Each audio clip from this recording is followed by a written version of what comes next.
Millions of Americans are struggling with memory issues and fear of dementia. And now, researchers at the University of California at Irvine say adding just one thing to your bedroom could make a huge difference. So I'm glad you're here to learn more about that. This is Health Call Online, the place for extended versions of interviews you hear in a weekly radio broadcast, the Health Call Radio Hour. All right, we're going to talk to Dr. Michael Leon from the UCI Department of Neurobiology and Behavior. He was involved in the study of what's called olfactory enhancement, using the sense of smell to stimulate memory. Doctor, I'm glad you're here. Let's just jump right to the bottom line. How big of an improvement can adding a sense of smell to my life create? Well, in our study, at least with older adults, they were healthy and had normal memory loss for people of that age. And within 6 months, we found a 226% improvement in their memory relative to people who didn't get that kind of olfactory stimulation. And to my knowledge, that's the largest improvement in memory in that population anyone has ever found. Yeah, I can't, there's not a medication, any type of stimulant out there that I know of that's going to create that much impact. That is huge. What led you to believe that there was going to be a positive outcome? What is the connection between smell and memory? So the smell system, also called the olfactory system, has the only direct input into the memory systems of the brain. That is, all the other senses do contribute to the health of these memory centers, but the olfactory system has the only direct, we regard it as a superhighway into that area. And so consequently, it has a much greater impact on the memory centers than any of the other centers. And if you don't get enough olfactory stimulation, those memory centers start to deteriorate. And so what we're doing is giving the kind of stimulation that those memory centers crave, but haven't been getting, because in our modern affluent world, we just don't have many olfactory stimuli. In fact, if you take a deep breath now, my guess is you won't smell anything at all. And so over time, that turns out to be a problem for these memory centers. Moreover, over the course of your lifetime, you're likely to have all sorts of experiences that damage the olfactory system. So exposure to toxins, exposure to air pollution, exposure to smoking, chronic stress in childhood, chronic stuffed nose, menopause, and a wide variety of medications. All of those actually damage your olfactory system and make it less likely that you'll experience the normal range of olfactory stimulation that the memory centers need. And so consequently, by the time you reach about the age of 60, your olfactory system and your memory system start to fall off the table. That's when you get the normal memory loss, and that's when you get the normal olfactory loss. And for the rest of your life, your memory loss tracks your olfactory loss throughout your entire life until your memory is no longer needed. So is it too late to get that back? Is that damage permanent? So it turns out that you can stimulate those memory centers with olfactory enrichment, which is multiple odors on a regular basis. So it's unlike aromatherapy, where people think that a particular odor has some special meaning to your brain. What this is a way to stimulate your olfactory system on a regular basis so that it actually regains the ability that it used to have. And you can see this in a number of ways. You can see this even in young adults. So young adults who are training to become sommeliers, which are professional wine tasters, they're actually professional wine smellers. The way that they train is that they sniff dozens of odors every day for months and months to be able to identify these scents in fine wines.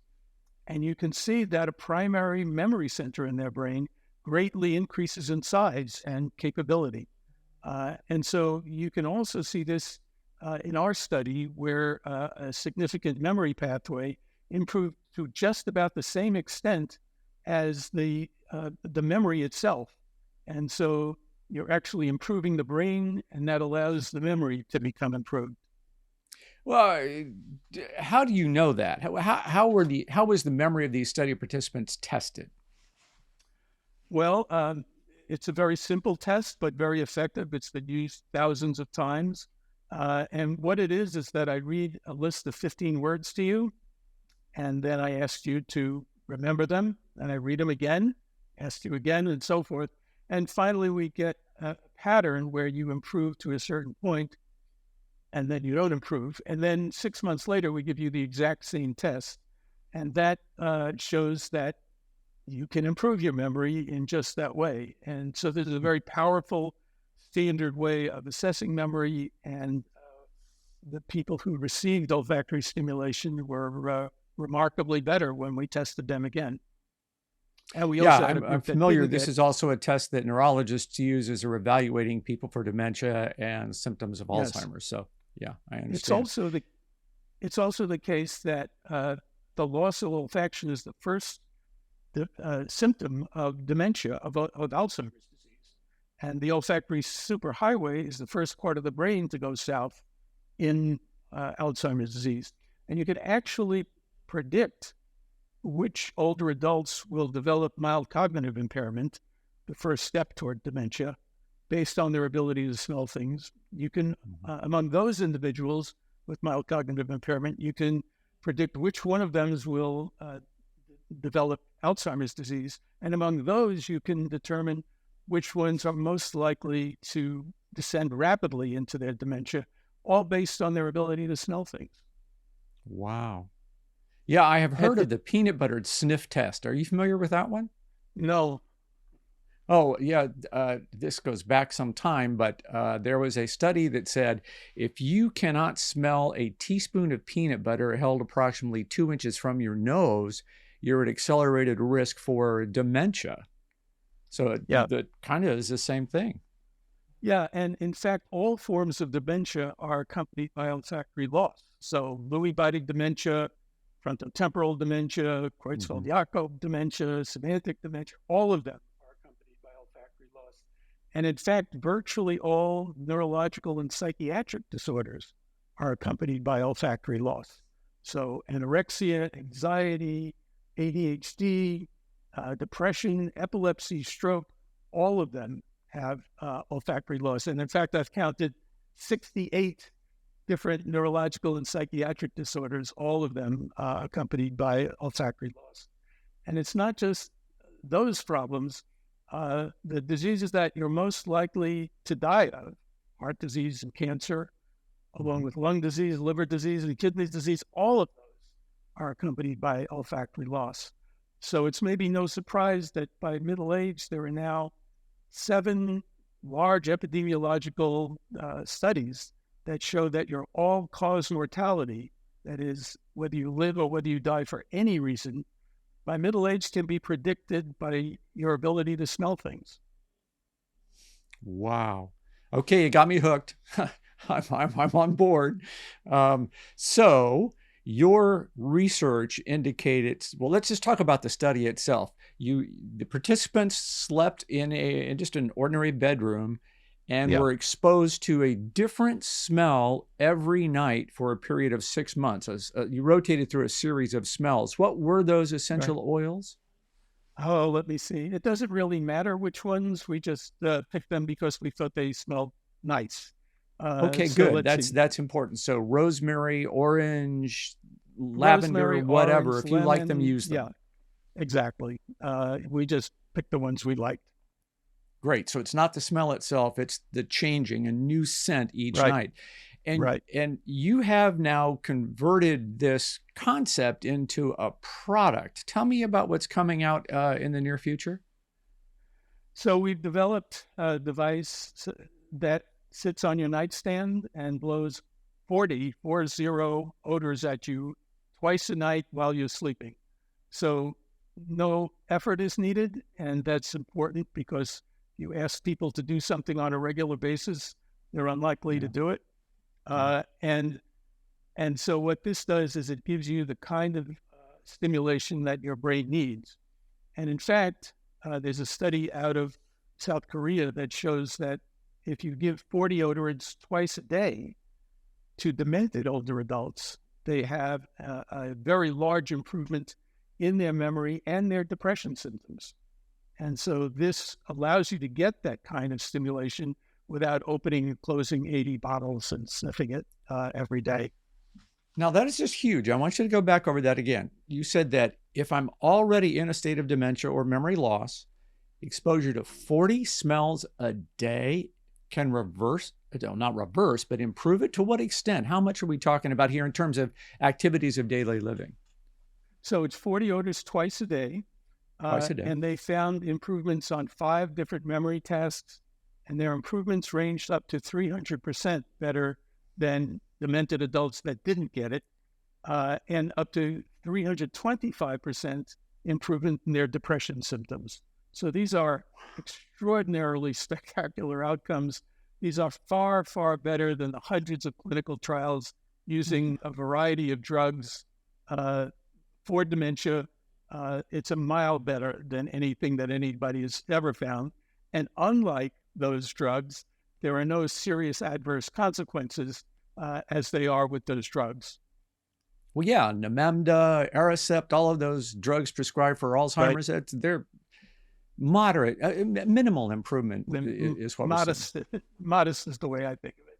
But there's a Yeah, new yeah, yeah. generation of drugs that have been approved recently by the FDA, and their improvements are barely discernible. That is, they're not really improvements. You just go downhill slightly less rapidly, Right. but at a cost of having brain inflammation, brain bleeds, and even death. And so these So are dangerous drugs, but not much in return.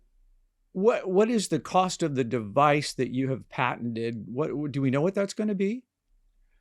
We don't, but we're doing tests now to see what is appropriate.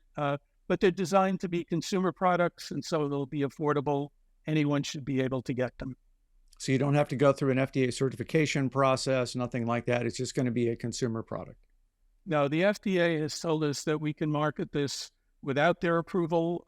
They think the low probability of anything bad coming from it Yeah. allows us to do that, and I think showing that we can have such striking improvements also makes them comfortable with that. Well, sign me up. Send me a demo, make me a prototype. I'm ready to be a beta tester, whatever it takes. I'm all on board. But if I want to do this myself at home, there's nothing stopping me, right? I can just get No, do I need any kind of special diffuser at all? no, it just takes some effort.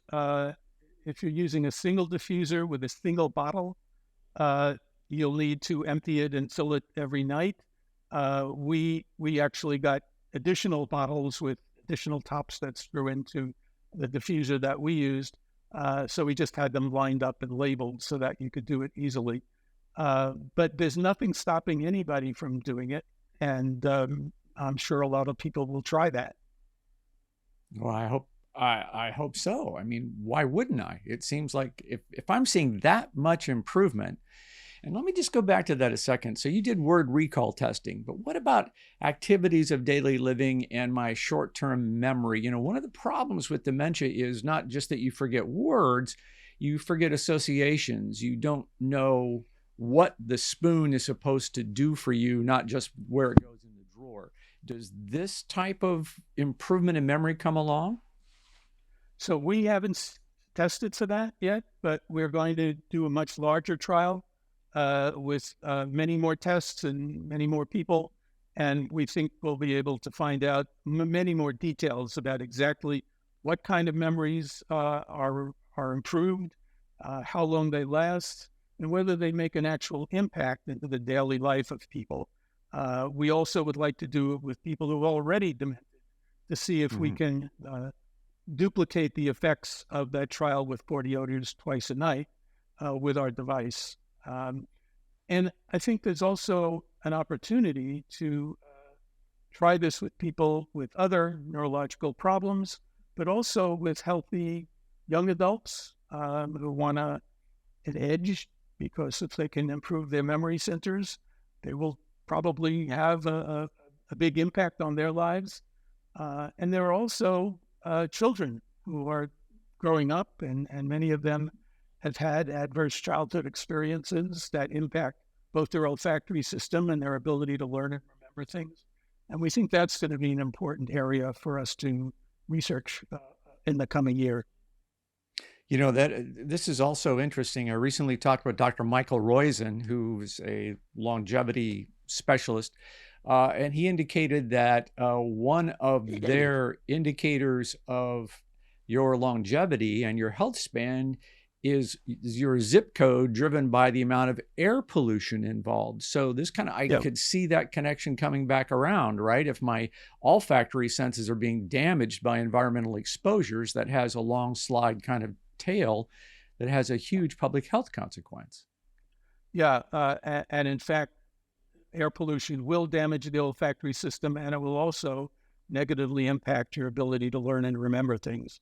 And you can even see this on a day-to-day basis. As air pollution goes up, your ability to remember things goes down.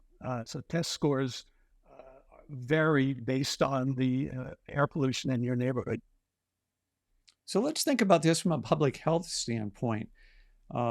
I could see some policies coming forward, not only in cleaning up our environment, but why not waft some odors through the HVAC system in schools or memory care centers or such? Absolutely.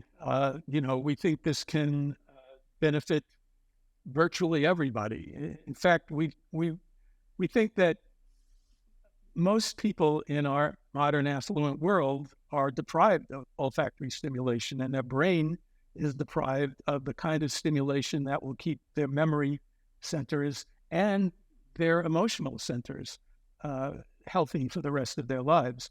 The olfactory system not only has the only direct access to the memory centers, but it also has the only direct access to the emotional center of your brain, the amygdala. And we think that it's both going to be both helpful to people with all sorts of problems. We've done multiple studies with children who have autism, and we've developed what is the most effective treatment for autism using what we call environmental enrichment, which is focused on olfactory enrichment, but has other sensory stimuli as well. And the children respond dramatically well to that. And so we think there's a lot of areas that we can use this approach to improve the human brain for not just memory, but for multiple issues that the brain has. I am fascinated. I am going to get back in touch with you. We'll talk more about how we can create an environmental enrichment for autism in a future episode. So, Doctor, thank you very much. My pleasure.